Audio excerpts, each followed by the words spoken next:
Good morning, everybody out there in the whole wide world that's watching, because you all are, and you in the room as well.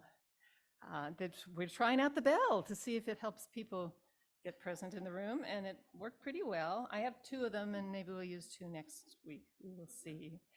Just want to remind you, turn off your cell phones, please. And it looks like you're already pretty compacted, but we like to remind people that not everybody wins the parking lottery.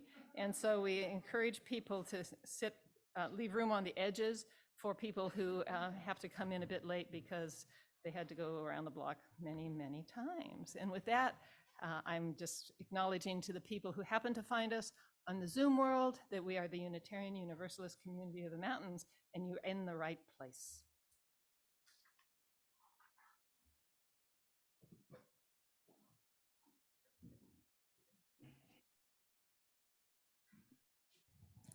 I'm going to be reading the land acknowledgement.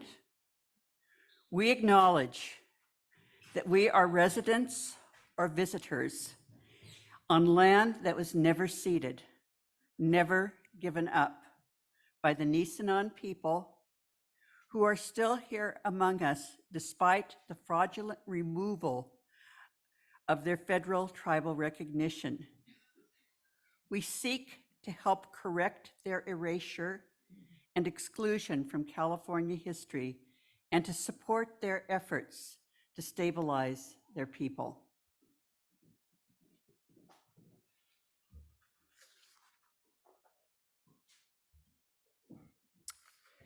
Good morning.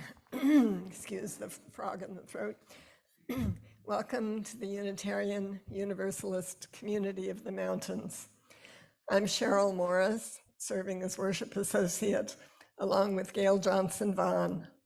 Our service leader is the Reverend Janet Ani, live with us through the magic of Zoom. We continue with our March theme of vulnerability. As if we needed any reminders, Mother Nature has captured our attention this month, driving home the vulnerability of our persons, our homes, our routines, our infrastructure, and reinforcing how interdependent we are, like it or not. This is an impersonal vulnerability to which we are all subject. In fair weather, though, most of us probably think of vulnerability in personal terms. The title of Reverend Jan's sermon today is succinct and pointed. What hurts? I'm looking forward to hearing her take on the subject of hurts because there are just so many of them. There are those we receive from others and those we inflict on ourselves. Not to mention those we inflict on others, which ultimately are damaging to us as well. Then there are the layers of defenses we develop over the years in an attempt to protect ourselves from hurt. Some of these layers are necessary and healthy, and some serve only to create distance from others, keep us from intimacy, and stifle our growth. As Unitarian Universalists, our goal is to create a safe and caring community where all can feel welcome and learn that allowing ourselves to be vulnerable doesn't need to hurt. Whatever anxieties you come with this morning, it could be the color of your skin, your age, your sexual orientation, financial status, a physical or mental limitation, or anything else that causes you unease as you join us. Please know you are so very welcome here.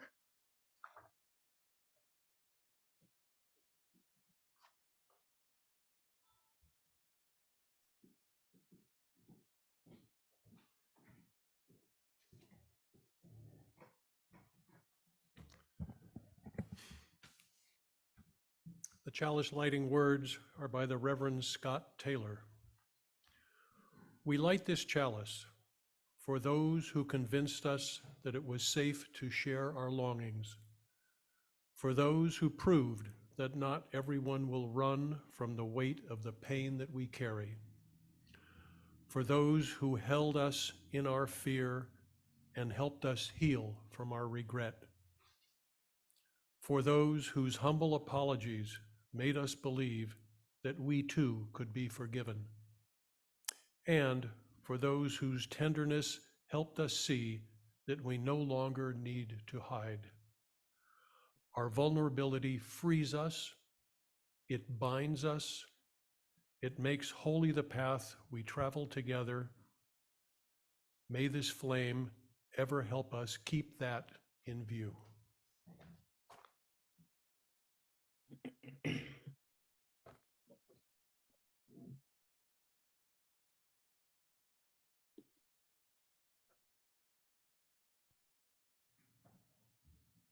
And as we prepare to sing together, I want to remind the people at home that this is a perfect time for you to light your at-home chalice.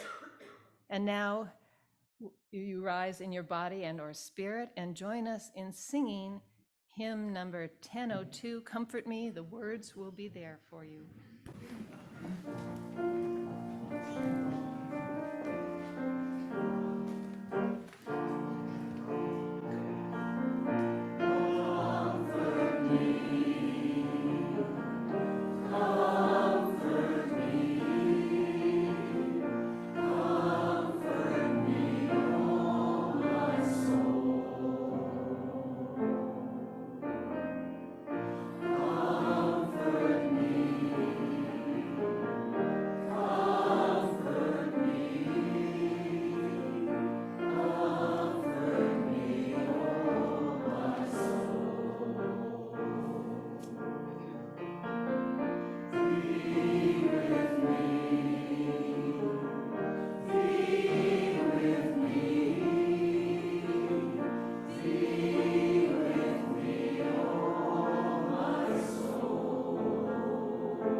The Reverend Laurie Stewart told the story of visiting a 5-year-old nephew she hadn't seen for a while.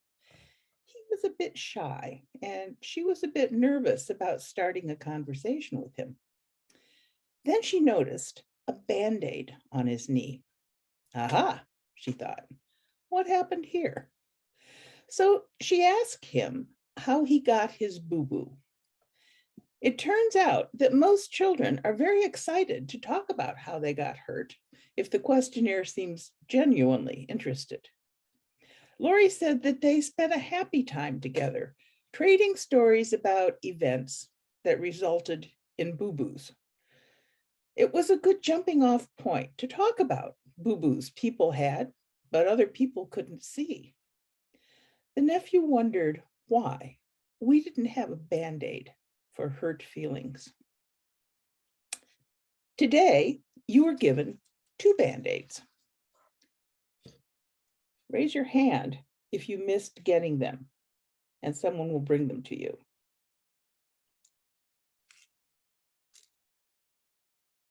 This morning, we're going to talk about psychic boo-boos, the hurts that get inflicted that leave us feeling vulnerable. And based on our Jewish heritage, we'll use these Band-Aids to demonstrate how to recognize a hurt and, if inflicted by you, how to atone for hurting someone. There are 2 aspects of atonement: repentance and forgiveness. The repentance part says, I'm sorry. It's hard to admit you made a mistake. It's even harder to admit you made a mistake that you knew going into it was going to result in hurting someone. But the hardest part of saying you're sorry is that it only works if you mean it. It doesn't matter how justified you think you were. You have to be truly sorry that your actions or your non-actions resulted in causing hurt. And here's the real kicker to repentance. You have to be sorry without an expectation of forgiveness. You have 2 bandages. I'd like you to consider giving one to someone you suspect you may have hurt during the past year. Do it this week. Better yet, do it before you leave here today. The second part of atonement, forgiveness, isn't easy. Here's what forgiveness is not. It's not forgetfulness. You've no doubt heard the phrase forgive and forget, and that's nonsense. Forgetfulness is a lot of things, but it's not forgiveness. Our memories and the scars we bear from living our lives, they're what define us. You have another bandage. If you can remember a hurt that was done to you, please put that bandage on yourself as a remembrance. Do it right now.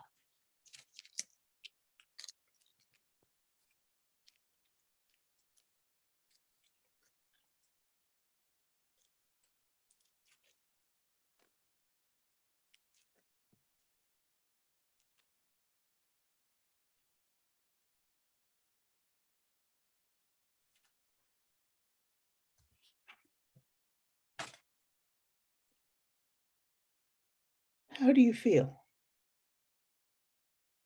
Is it an outward and visible sign that you have been hurt, making you feel vulnerable?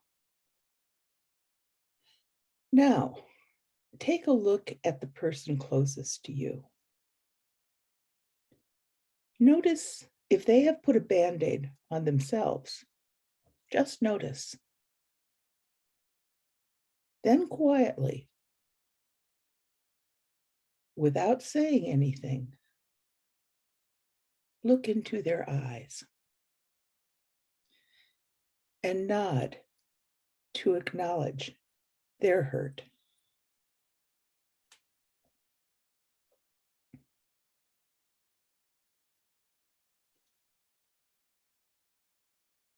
Take a moment or two to quietly resettle yourselves before we sing the children on their way.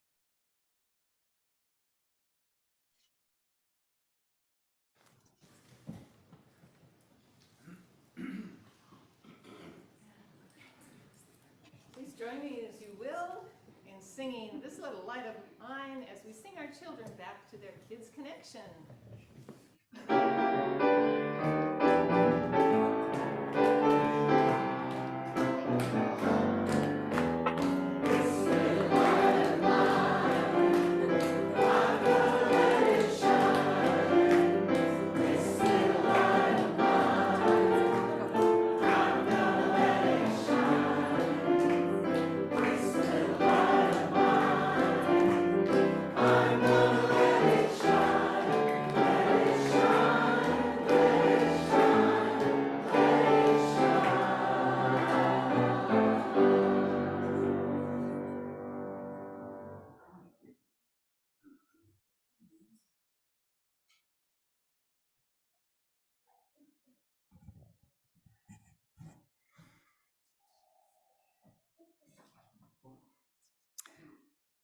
Well, we all have boo-boos. Some are old and healed, and some are old and not healed. Some are new. Some are very, very new. And we've all helped heal our own and others' boo-boos as well. Well, the weather's given us plenty to fill our bowl with these beautiful stones. And the joy of the sunny days, anybody feel some joy about having sun on your face for once? Whew, my gosh. Knowing, too, that it started raining again and we're going to have more days of rain. That's both joy and concern these days. I hope you have what you need to weather these storms. And of course, I hope you find comfort in knowing this strong community is here to support you through whatever you need. Each week we take a few moments for those who want to come forward and choose stones to express your joys and your tenderness as you drop them into this beautiful cobalt bowl filled with the healing water that symbolizes the love of this community. Please come forward as you're ready.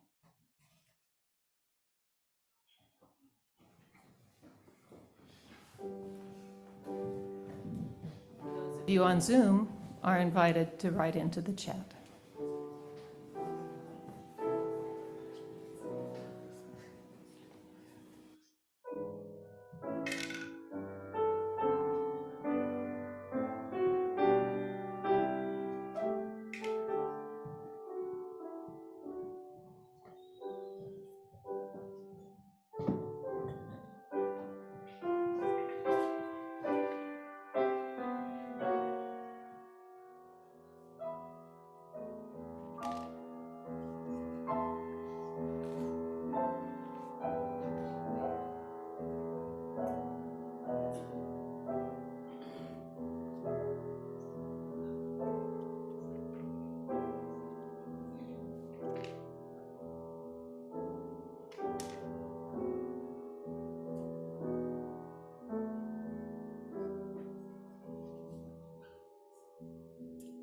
I place these final stones, both large and small, for the joys and the sorrows and the joys and the sorrows and the joys and the sorrows that we hold deep inside, not ready to speak. And now, Cheryl has lit these candles to specifically acknowledge the real challenges that this deep storm has brought to those in our community and to those far and wide around us. Thank you. I want to make sure, I want to speak the name of Melanie DeMoore and Julie Wolfe, who have done this beautiful musical meditation, and hope that it is as moving to you as it is to me.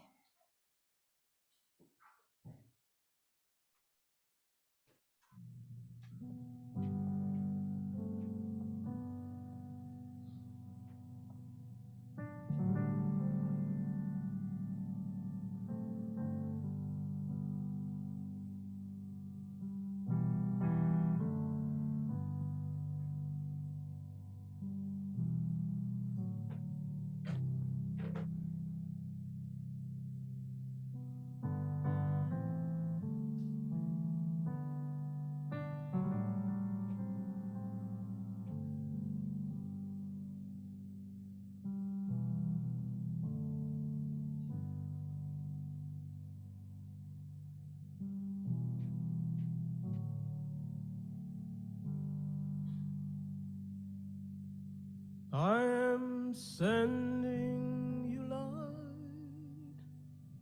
to heal you, to hold you.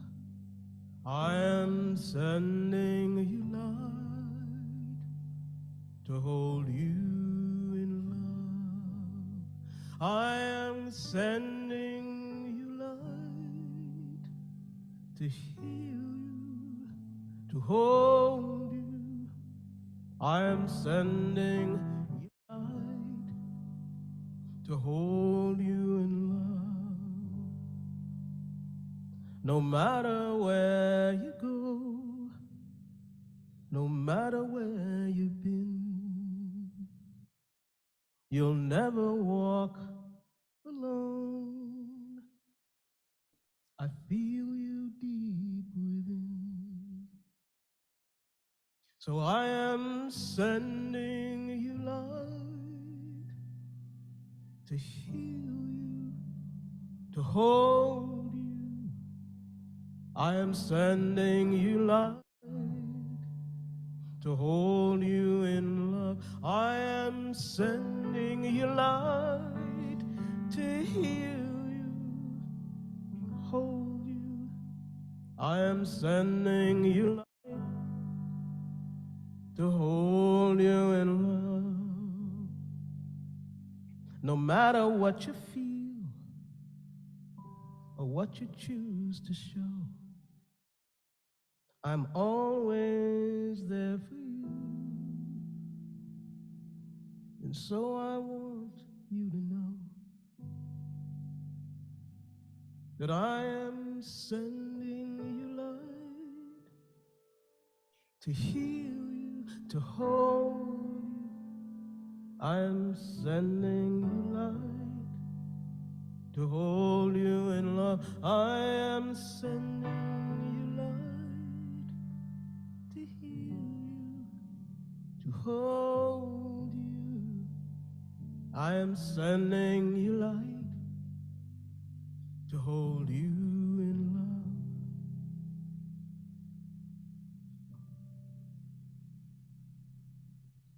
I walk the path with you. Go slow, dear one, don't hurry. I'll go just like you need to go. There is no need to worry, 'cause I am sending you light to heal you, to hold you. I am sending you light to hold you in love. I am sending you light to heal you, to hold you. I am sending you light to hold you in love. I am sending you light to heal you, to hold you. I am sending you light to hold you in love.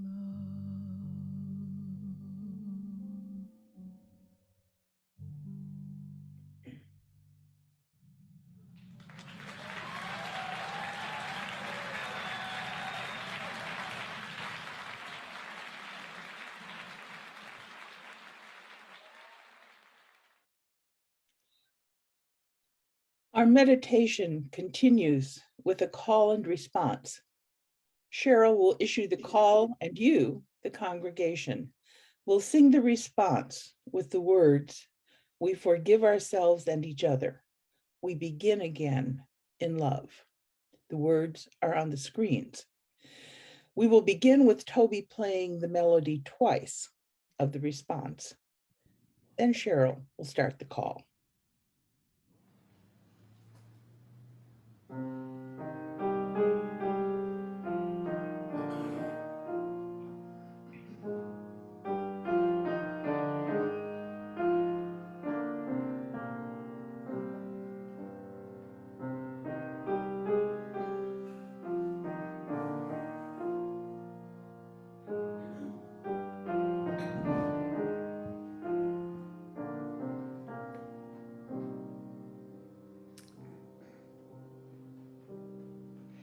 for remaining silent when a single voice would have made a difference.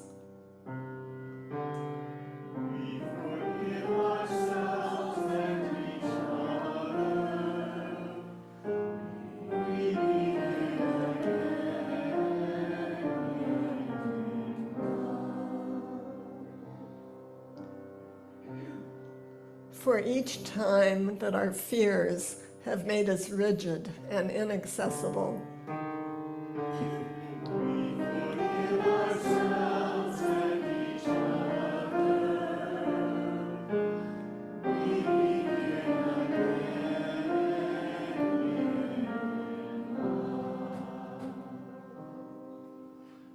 For each time we have struck out in anger without just cause.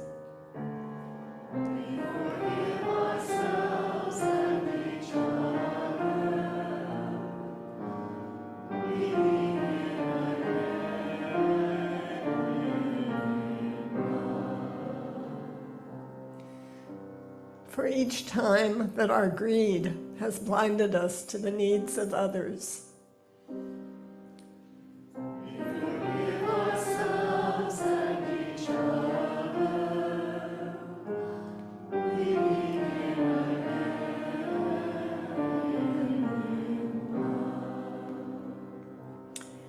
For the selfishness that sets us apart and alone.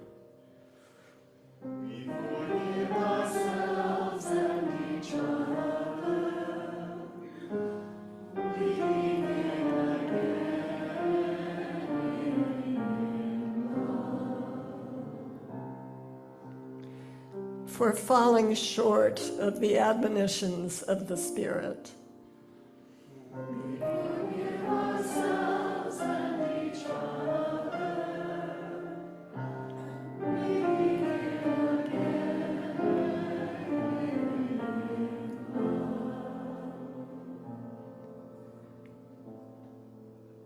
For losing sight of our unity.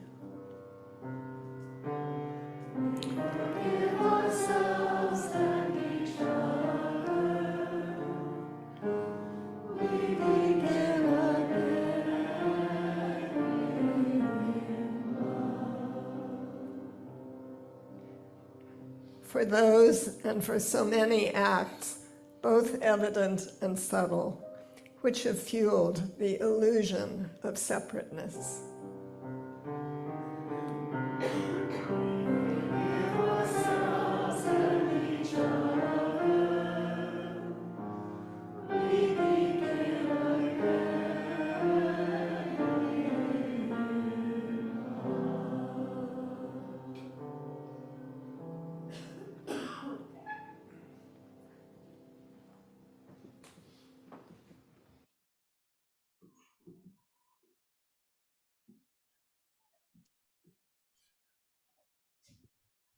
Alfred Adler, the Austrian therapist who broke off from Freud, said all behavior is meaningful. It has context and purpose. Our whole life is sign language. Any slight action, a dim semaphore. Likewise, the psychiatrist James Gilligan, having interviewed people in prison for doing violent harm, said their crimes were actually a form of communication, an attempt to mean something, to be heard, to be known. With this in mind, hear the words of Reverend Dr. Forrest Church. Whenever we give our hearts in love, the burden of our vulnerability grows. We risk being rebuffed or embarrassed or inadequate. Beyond these things, we risk the enormous pain of loss. When those we love die, a part of us dies with them. When those we love are sick in body or spirit, we too feel the pain. All of this is worth it, especially the pain. If we insulate our hearts from suffering, we shall only subdue the very thing that makes life worth living. We cannot protect ourselves from loss We can only protect ourselves from the death of love. We are left only with the aching hollow of regret, that haunting emptiness where love might have been.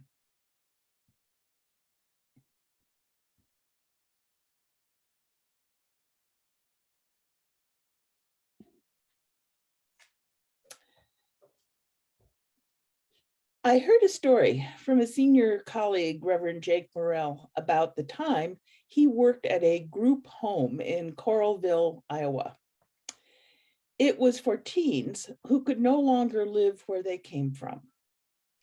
Jake said, from outside, you'd hear screams.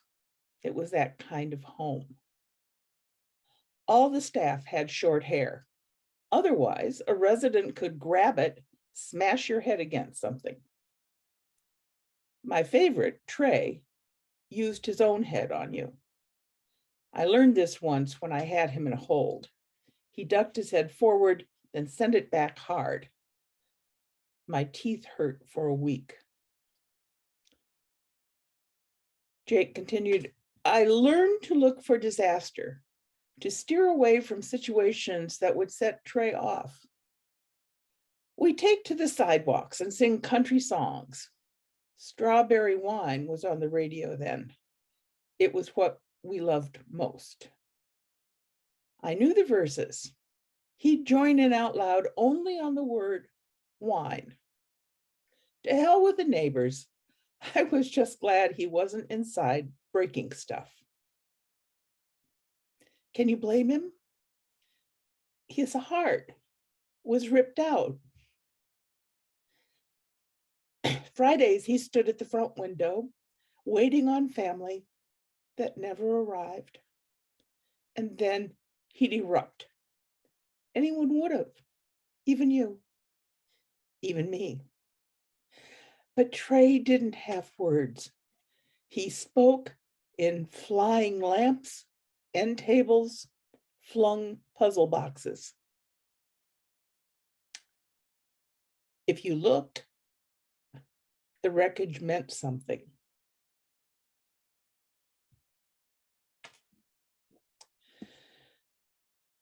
Ruby Sales was the mother of the civil rights movement.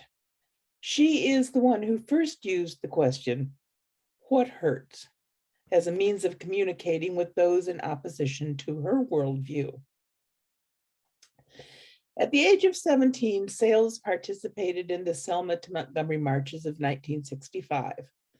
That year, she was arrested in August with some fellow activists in Fort Deposit in Lowndes County when they were picketing a white-only store.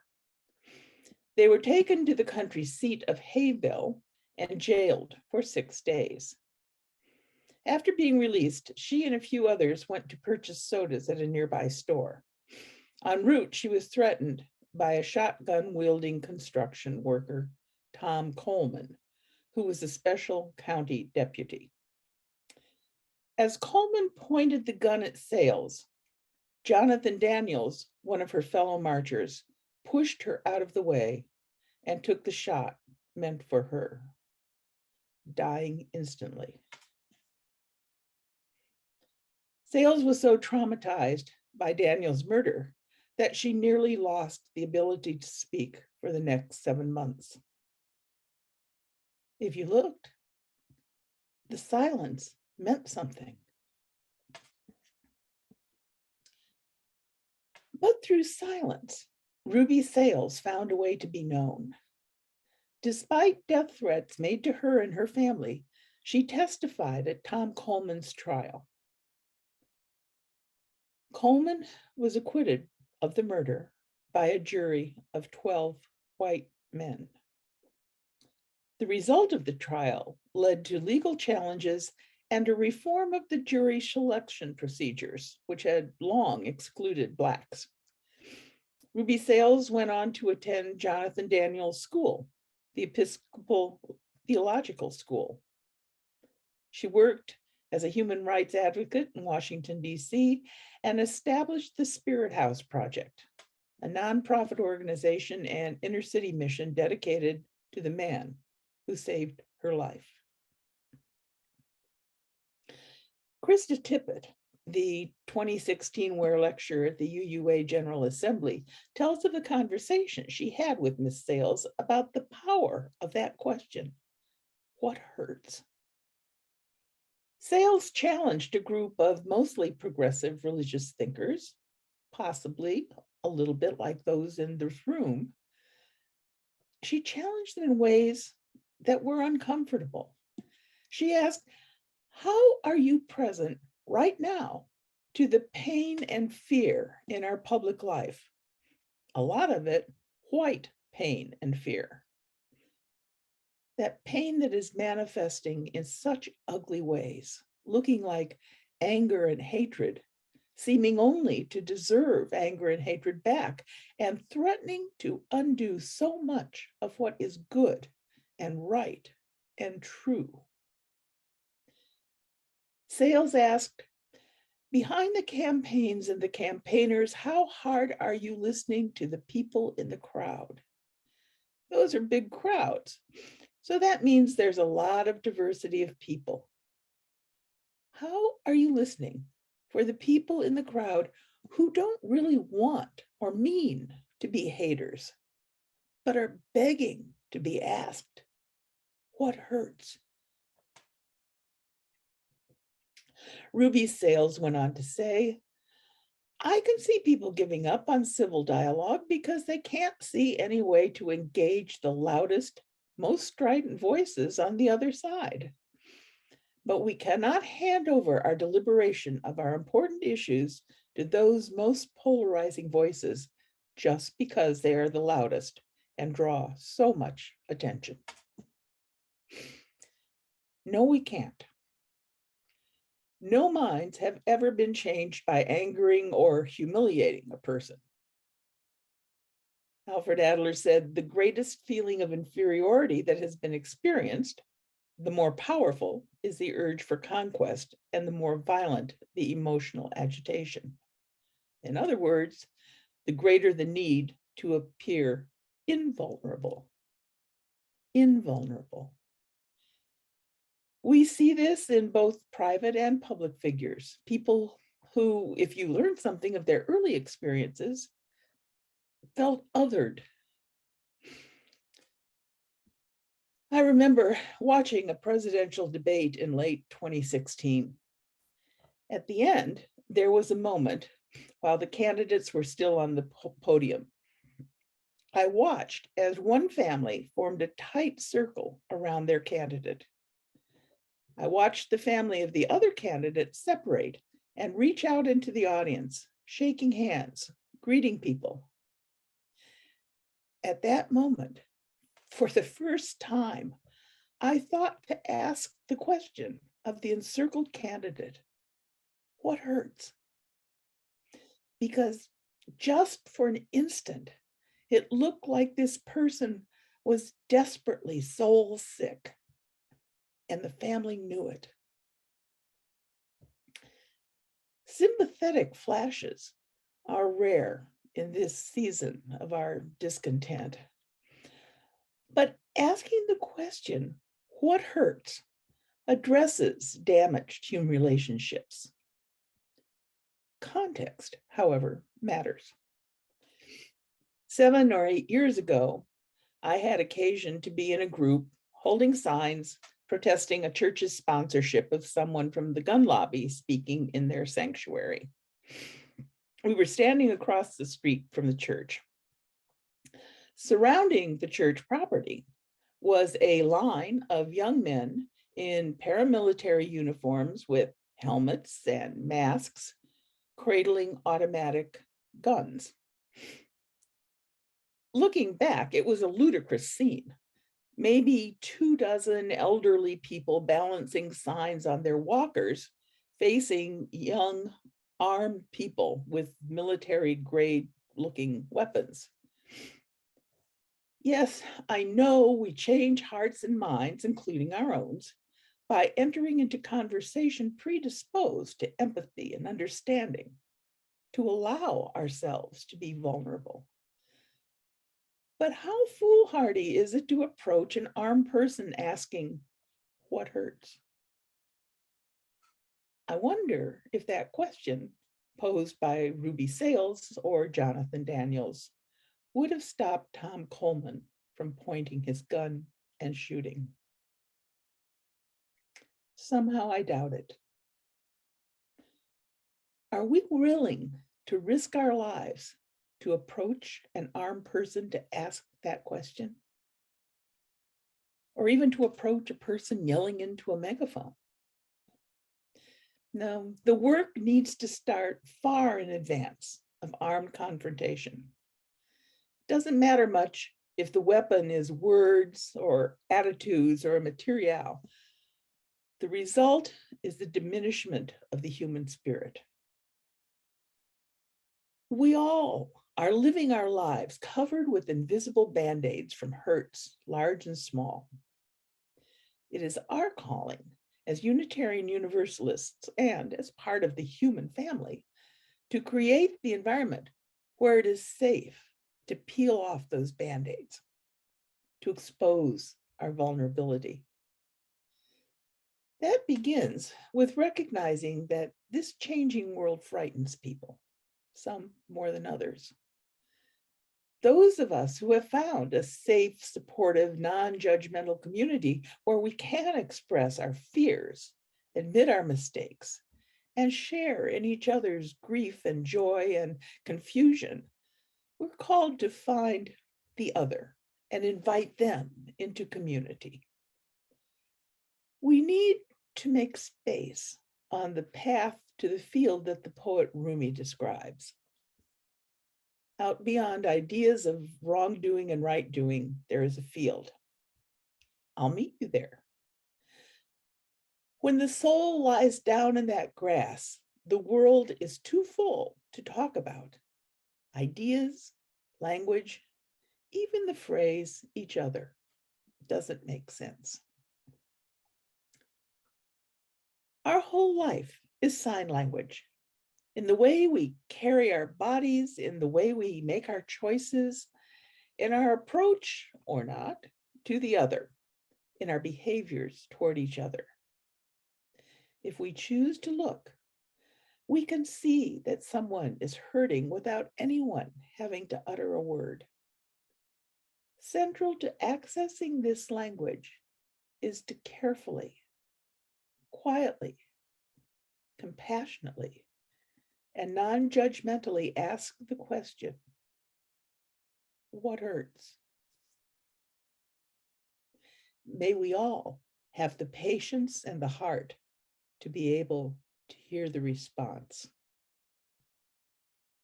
Amen.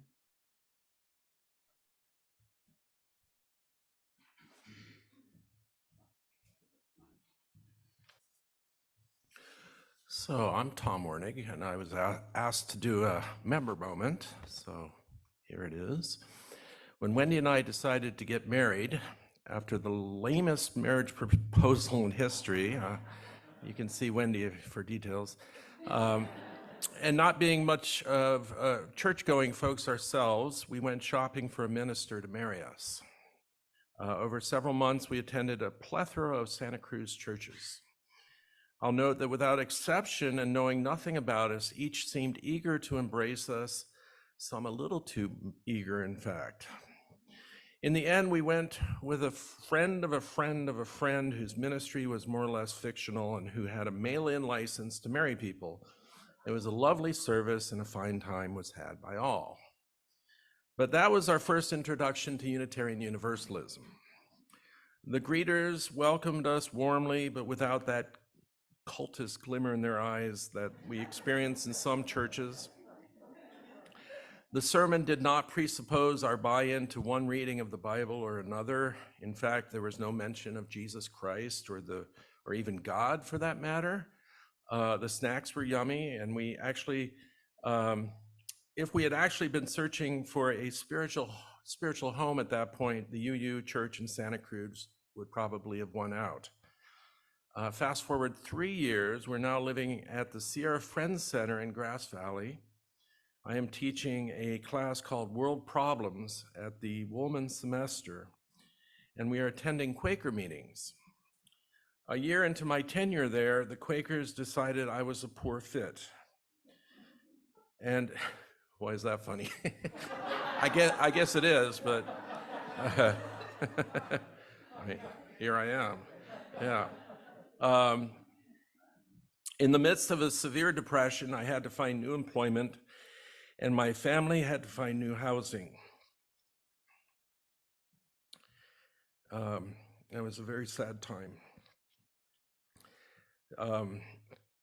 Our separation from that church and that community felt it stung, and we were distrustful of spiritual communities for a while after that. Fast forward a couple more years, I'm trying my hand at construction. Wendy is a personal chef. Among her clients is one May Lawrence, who absolutely insisted Wendy and I try the Unitarian Universalist community of the mountains here in Grass Valley. I was still leery at the time and by nature not a joiner, but Wendy had started attending and found a home here. I like to think that she was holding a place for us as I was to hold a place for us later on. What finally got me involved was the music, or more specifically, the opportunity to play music with others. A brief list of those people to follow: Randy, Beth, Steve, Frank, Taylor, Catherine, Kate, Jordan, Kevin, Michael, Chuck, David, Pete, Lindsay, Delaney, Christy, etc. I've had the opportunity even to share my own songs here, which was a joy. What a joy to perform in a venue that does not allow talking, and seldom do people walk out during a performance. It's a very generous place to do music. A high point in my life at UUCM was a talk I gave about my experience with mental illness. I was not even a member at the time, though I had been attending for 6 years at that point. But I proposed the idea to Reverend Megan, and she approved. Lindsay Dunkel helped me do the writing, or helped me edit my writing. In the presentation, I had to truncate my message because of copious crying, my own, but it concretized my connection to this community. Not only did people reach out to me with concern and empathy, many congregants came up to me afterwards and for weeks to come to thank me for being open about my experience and making them feel less alone. See, it turns out mental illness is not uncommon, though the stigma can make it very isolating. So I came for the music and I stayed for the community. When I think about what I like about church, even churches I haven't liked, is the way that people look at you in the eyes and they smile. And that isn't always the case in the outside world. But if I scratch the surface a little deeper, I realize that church satisfies a deep unconscious desire for community. At UUCM, I have found a community of like-minded folks. Some of you are what I like to think of as refugees from other churches, other dogmas that ask you to believe something you couldn't quite swallow. It's like that for me. I was raised ostensibly Methodist. My mother started dragging me to church when I was about 5 or 6. My first day of Sunday school, I told the teacher that I didn't believe in God, that I believed in science. She assured me it was possible to believe in both. And though I know that's true, the quandary I was expressing then has stayed with me and remains essentially unresolved to this day. So I needed to find a community that A, did not shove orthodox down my throat, and B, did not judge me for my uncertainty. At UUCM, I have found both. I feel blessed. Thank you.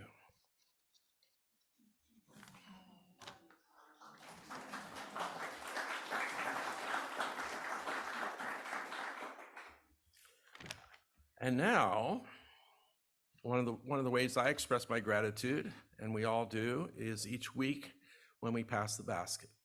And our Pass the Plate partner this week is Interfaith Food Ministry.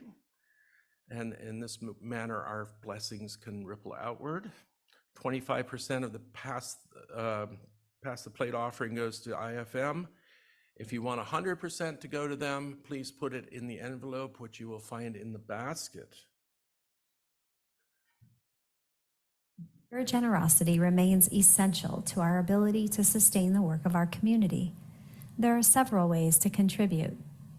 You may text an amount to 833-579-0483, give via our website at uugrassvalley.org, via PayPal at paypal.me/UUCM, or mail to UUCM 246 South Church Street, Grass Valley, California, 95945. Thank you.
Thank you for your generosity.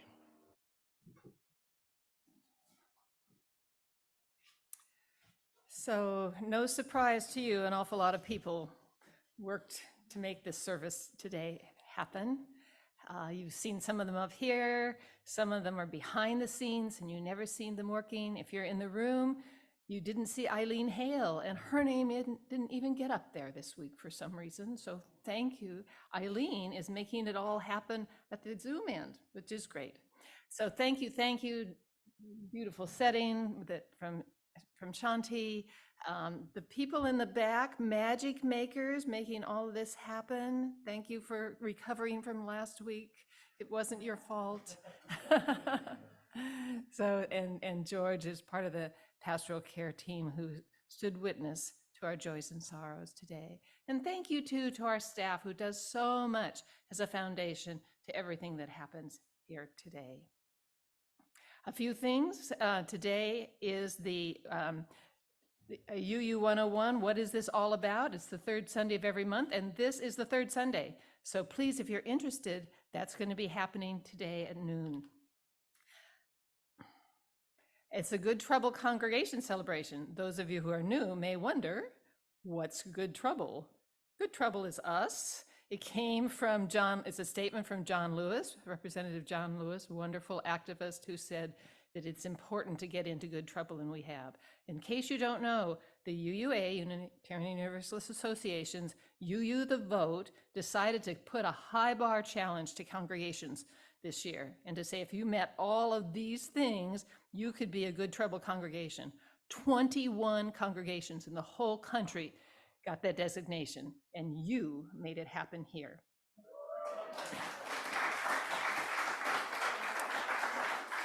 14,000 postcards. So, and other stuff. So come afterwards at noon, we're going to transform, we're going to have a celebration. There can be balloons, treats that came from UUA, all sorts of cool things. And then,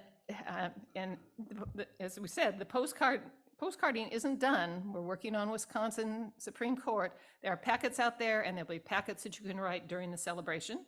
And the artist reception, Shanti is finally going to show her face. We're going to see not just this here, but the library is filled with her beautiful art. Please join us for the reception next week, but don't wait till then to start. And you can learn about our Sunday services and so much more by visiting our website. We hope you will do that soon. And now, I believe we have some closing. Oh yes, oh, the pledge is happening. The pledge is happening. It is. And the beautiful pledge campaign, all in here, you're going to see more and more of who we are. The mosaic that we are as a community is going to be visually there, but your pledges help us all. The forms came out, it's time to begin sending them back. We have a wonderful team putting that together. Thank you, thank you. Now, I think we are ready to do our closing song and then our closing words after that. So if you will rise in body or spirit as you are willing and able to sing hymn 101, Abide with Me.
Closing words come from Reverend Johnson Lewis.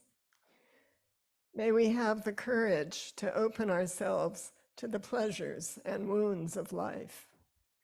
May we have the strength to be open and honest with ourselves and others, even when it is difficult. May we have the wisdom to understand that when we travel through the mist of uncertainty, openness and vulnerability make it more possible to find the way through that mist. To be open and vulnerable is to be alive. And as we go forth this morning, we will carry the flame of peace and love until we meet again. All right, see you next Sunday. This is going to be a really fun one. It's a Readers Theater, the Great Silent Grandmother Gathering. And if you're in the room, we have refreshments in the back. Please join us.